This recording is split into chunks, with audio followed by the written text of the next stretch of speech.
Hello, American Fork. So this video is designed to help you to know how to utilize charms more effectively and to make sure that you even know how to just log in and get things going. So here we go. Let's get things started. Let's just jump straight in. Put this down. All right, so it's charmsoffice.com. And you are going to go over here to this parent student member area. We're going to type in American Fork HSB, American Fork HSB. We're going to enter in. And then the first thing I want to do is, if this is the first time I'm signing in, then I want to make sure that I'm putting in my student ID. That's the password that you're going to have set up for you. So I just type this in. And then what it's going to do is it's going to ask me to enter in my current ID again because it wants me to change a password. So I'm going to change the password. Let's see. We'll go.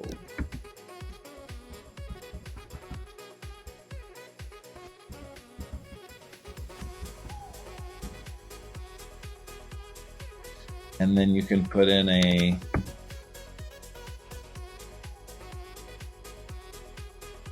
hint. All right, and that gets me logged in. So now I'm looking at my charms here. A couple different things that we can look at. So probably the main places you're ever going to hang out are here on the calendar. If you want to volunteer here, finances, what you have checked out to you in uniforms, instruments, whatever, update information, and then if you want to change your password to something different. So the first thing we're going to do, let's go into update information. We've got our account posted here. We've got John Doe.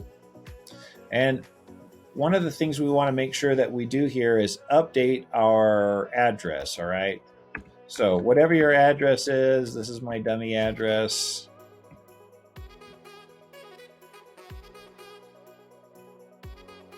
And then we're at American Fork. 403. And then we want to put in our phone.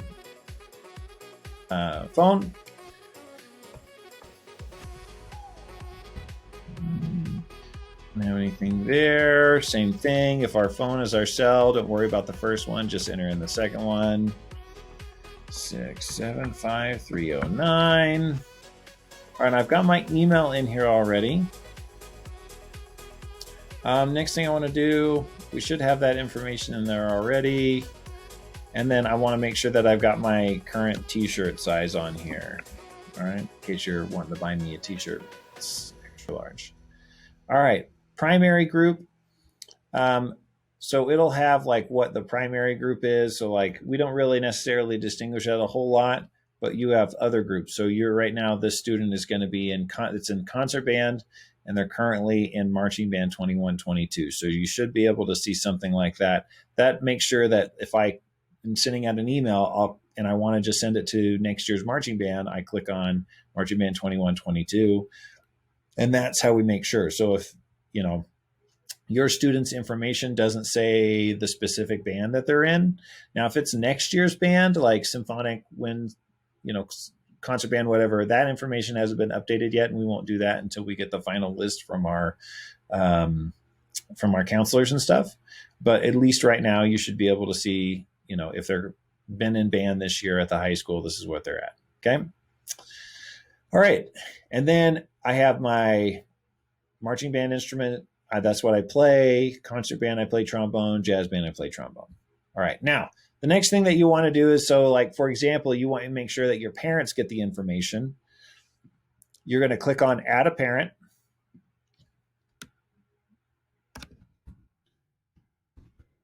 First name, last name, and phone number, whatever. You can enter in your cell phone. That would be great. So if we send out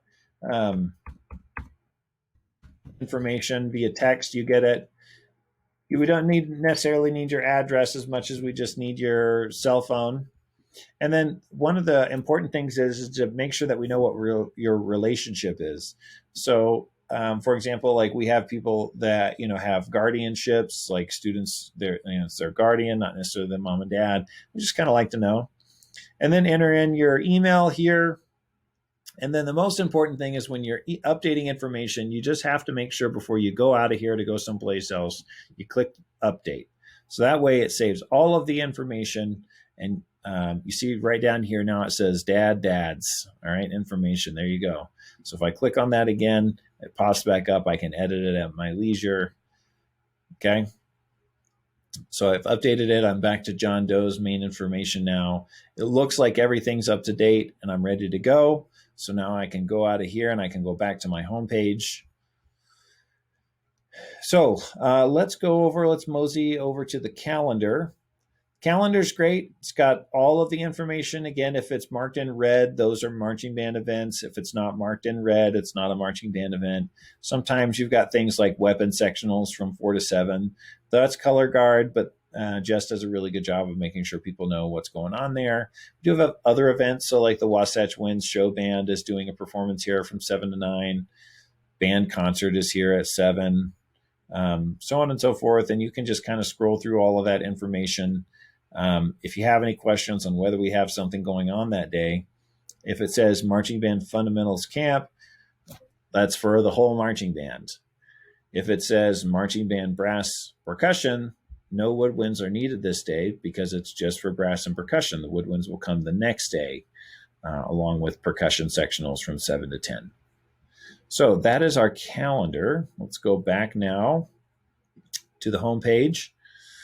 If there are any volunteer things, you click on here and it will show volunteer needs as necessary. Right now we don't have any. And then you can get to finances one of two ways. This is where people have kind of had a bit of a question. So you can click on here for finances, or you can click right here. I'm just going to click up here for right now. Now, I'm just going to walk you through what this looks like. So right now, it says I have a miscellaneous balance due of $500. So I have a total balance that's due of $500. When you've paid all of your fees and everything, it'll say 0 because you've paid all of your stuff. So now if I go down, I'm looking here and we just kind of populated this information on it. So this isn't exactly necessarily what, so like your dates here for like charges and things won't be 4/30. It might be like February because we just added in all those payments then. So, okay, so 4/30, this is my camp fee. This is the first deposit.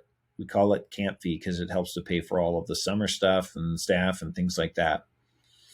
So that was due $450. And then I have a band fee. This is the second deposit. And then I have my trip fee. This is the St. George deposit. This is when we're going to St. George for Red Rocks for state championship and for the BOA show the next day. So it says that I have all of these things. And then, luckily enough, I've made my first payment. So you see where it says camp fee payment. We have received the information from the finance office that you've paid your first deposit. We update that in Charms, and you know that you've paid $450. And now you have a total due of $500, right? So you're minusing $450. You still got 2 payments of $250 left. You have $500 left in your payments.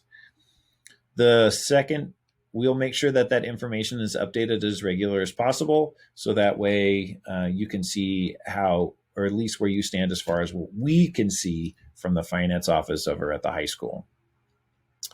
All right, if we go back out, let's go over to inventory. That's this stuff place right here.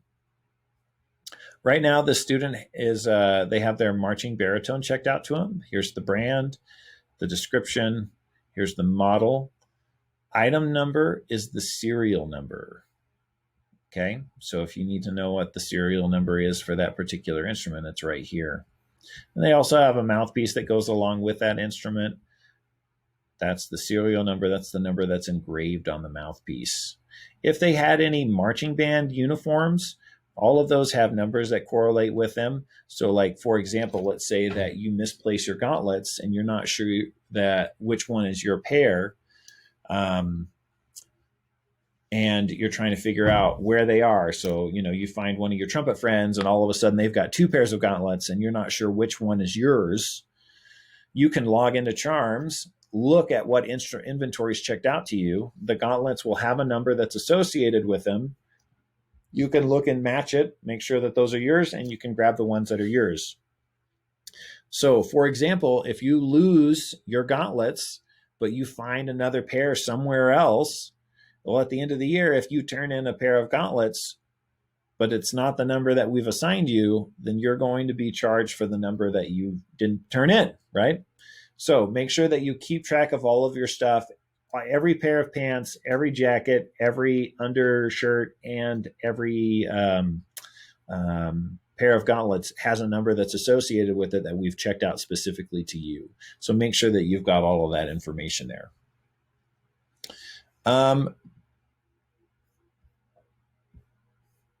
One last thing that I wanted to make sure that I went over with you. If we go back over here to our emails, our student information, notice that this is a Gmail address. The thing is that the Charms cannot send in emails to our student IDs. So if it's an Alpine District SD email, for some reason, those emails will just bounce right back. And so we can't accept any information from there. So please make sure that it's a Gmail or Yahoo account or, Apple email, or just basically anything that's not a school email, a student email. Otherwise, we just can't take it. You won't ever get any of the information. So that is our quick tutorial through Charms. If you have any questions, certainly happy to help you out. Again, it's fairly straightforward. Hopefully this video helps you to navigate it just a little bit better. If you have any more questions, I'm happy to help you out in any way. So thanks so much. See you later.